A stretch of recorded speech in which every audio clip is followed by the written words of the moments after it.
Hey everyone, in today's video I'm going to be showing you my LEGO Blaziken MOC and give you a detailed look of the build, including its features, posability, and some of the building techniques used. Like with all my other MOCs I've shared on this channel, I'll have a link in the description below for both the parts file and instructions. The total part count for this MOC is 330 pieces, and at the time of recording this video, its estimated cost around $45 to $50 Canadian. This does not include shipping or handling, and your final cost may vary. Blaziken was a Pokemon that was highly suggested by many of you, and I'm happy to finally share the final build with you all.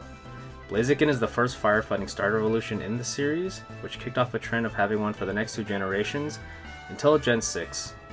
Out of the three Hoenn starter evolutions, I designed Blaziken first since from a LEGO design standpoint, it seemed to be the easiest to translate due to the wide part selection in its color scheme.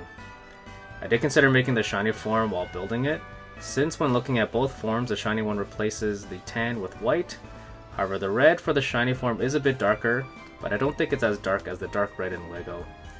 I think both shades of red are close enough so that you wouldn't need to change it, but if it bothers you, or if you wanted to make them more distinguishable, you could swap out the regular red with dark red. However, you would need to do a lot more part swaps, since I don't think the pieces that come in red come in dark red as well.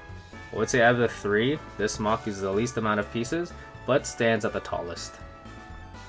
Taking a closer look at the torso, it's built around some snot bricks and some brackets for the interior, and I want to make sure I was able to capture the different layers of colors so that the yellow would peek through in the center, just like the official design. Most of the shaping is done with tan pieces here, and I tried to have the feathers flow from the front while having it stick out at the sides and back, which is suggested here with these 1x1 cheese slopes for the sides. And the back used this and some 1x2 modified slope pieces just to change up the look a bit. Coming down to the waist, it's pretty simple and is much thinner to make room for the legs, and also try to capture the tuft of feathers in the front and its large tail feather at the back, which just uses different slope pieces in red. The arms are pretty simple, and I want to keep them as narrow as possible to line up with the official design. I want to give the forearms a bit more texture, so I used a bunch of 1x1 round plates in dark bluish gray to simulate the rougher part of the skin that birds usually have around their talons or feet. There's articulation at the shoulders, elbows, and fingers, and you can rotate the entire arm at the shoulder, forward and back, and up and down with a pretty wide range of motion. You can have the arms straight out or bent at the elbows, and you can open and close each of the fingers, but I'm holding onto the hand right now just because the wrist connection is pretty weak. You can also rotate the hand at the wrist just to give you some more options. But again, that connection is pretty weak, so just be careful when you're handling it or posing it around. Taking a closer look at the legs, I want to capture the red and yellow color blocking for the shins, so they use 1x1 wedge notch pieces with the shield tile placed in between. And also use 1x1 cheese slopes again to mimic the flared out look for the feet. And if you look at the bottom of the feet, I've also included toes, which are done with 1x1 pyramid slope pieces in white. And because there's three of them, and it's fairly easy to get a balance, but it will take a bit of patience.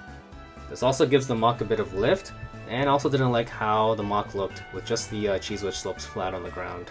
The entire leg is built in two sections and are attached together with mixer style ball joints for the knees and hips, so there's a wide range of motion at each joint. You can rotate the entire leg forward and back, lift it up side to side, and twist it slightly.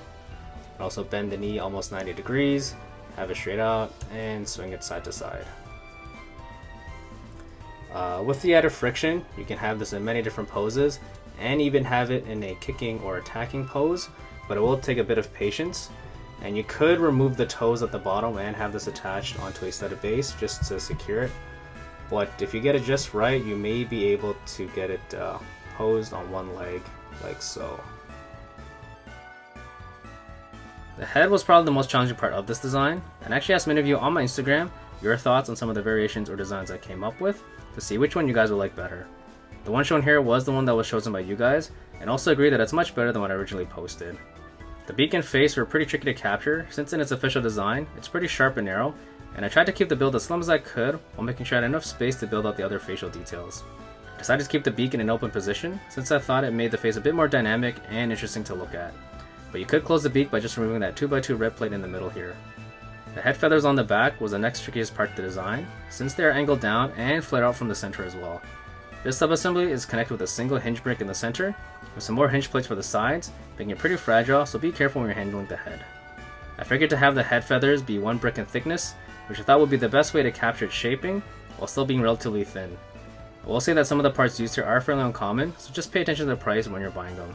The entire head is attached with the pneumatic T-bar piece, so you can rotate it side to side and angle it up and down with a pretty good range of motion, but just be careful of the connection as it is a bit fragile. Finally, for a sense of scale, this is how it looks scaled up to a minifigure. And as an added bonus, this is how it looks compared to the other two Hoenn starter evolutions. So that's pretty much it for this video. Let me know down in the comments below your thoughts on this MOC, as well as any suggestions of what you're going to see me build next, and I may just pick yours for a future video. Anyway, I hope you guys enjoyed this video, and thanks for watching.